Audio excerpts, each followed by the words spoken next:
Nou goed, dan gaan we.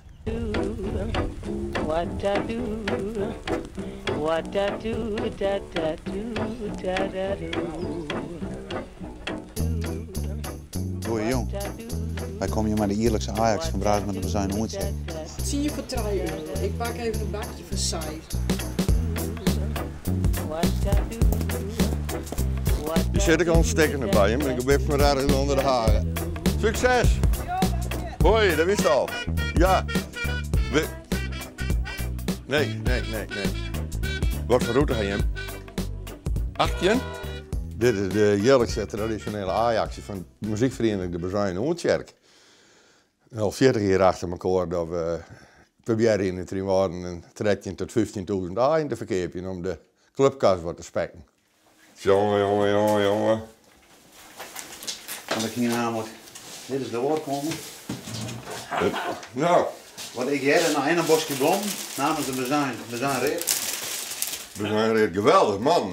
Waarom kom je niet eens een man binnen in met 2 grote bossen blom? Nou ja, omdat ik denk omdat wij het al heel lang organiseren. Dus op deze manier laten ze even blikken dat ze dat waarderen. En dat is wel hartstikke leuk.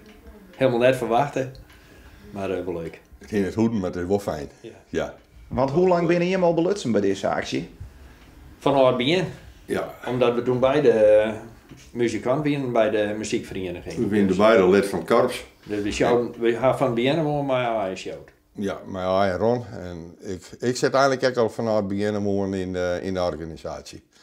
Dat we de eerste keer met het busje van de installatiemonteur hier, dat moest eerst leegmaken worden, dat we daarna een bidaaiboer bij hadden.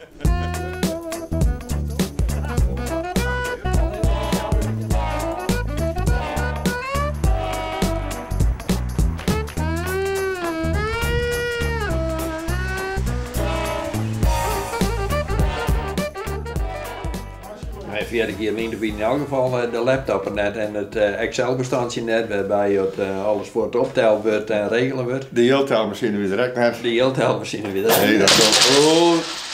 Dat we toen de centen hadden hier. Ja, de direct. Maar vroeger dan zie je dat er door de hele kamer een groepje kwam bij Rom van het aaisuitel en zie je het die heeltelm.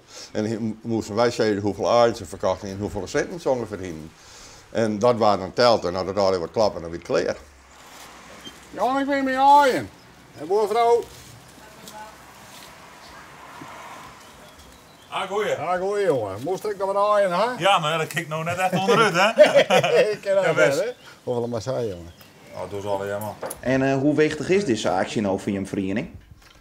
Ik denk dat de penningmeester er wel heel wijs mee is. Ja, want als we er niks mee opsmeten, dan komen we er beter mee ophouden.